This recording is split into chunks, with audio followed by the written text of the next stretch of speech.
Ici, on l'appelle Sylvain, là-bas, lumière tranquille. Il est l'un des très rares Européens à avoir été admis à l'école bouddhiste Shungen, l'une des plus anciennes et des plus fermées du Japon. Après une initiation particulièrement rude, ce Savoyard est devenu Yamabushi, moine des montagnes. Rencontre Jean-Christophe Pain et Benjamin Genome.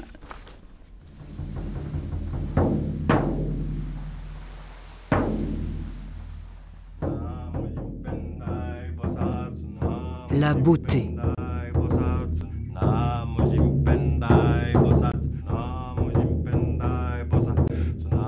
Le raffinement. L'harmonie. Sylvain les a longtemps cherchés, tout là-bas, au Japon.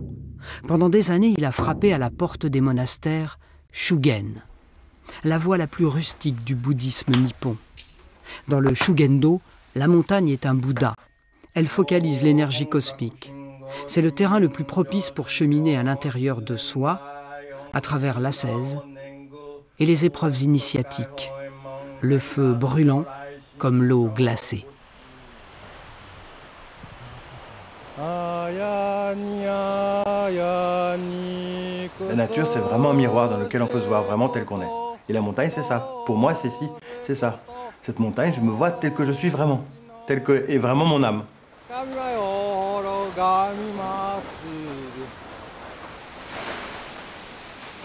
Sei Ryu no Taki. À 2 pas de Chambéry, la cascade du dragon bleu. Le dragon inébranlable. C'est vraiment une descente au tombeau. C'est vraiment, on croit qu'on va mourir. Il faut y aller de toute façon comme si on allait mourir. Il faut vraiment y aller avec la volonté d'aller mourir. Enfin, la détermination comme quand on va aller mourir dedans.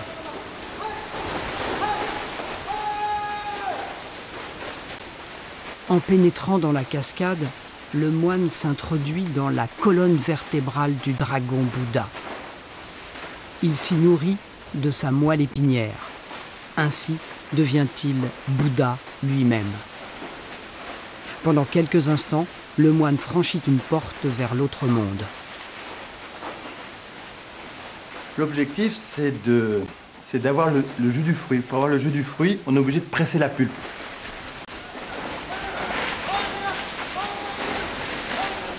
Les Yabushi ne sont pas des adeptes de la mortification, pas du tout, mais ils aiment aller de pousser leurs limites au-delà pour voir ce qu'il y a derrière. Voilà.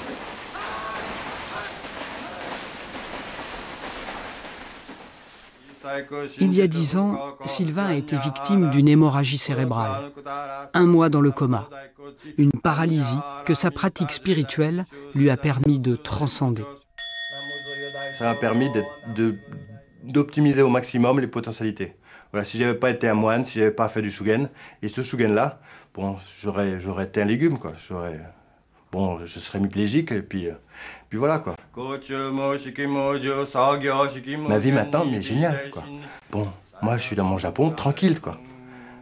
Bon, il n'y a pas plus heureux que moi, quoi. Bon, je remercie, en fait, d'avoir eu cet accident. Voilà, ça m'a permis de prendre conscience de certaines choses, bon, et puis d'optimiser.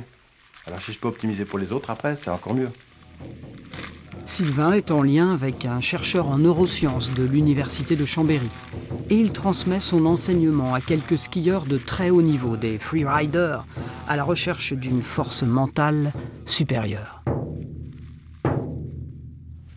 Et justement, Sylvain est à la recherche d'éditeurs pour 2 livres sur le bouddhisme montagnard et son application aux sportifs de haut niveau. En toute sérénité, donc dans quelques instants, la météo. Excellente soirée à vous tous. On se retrouve dès demain pour le Midi Pile.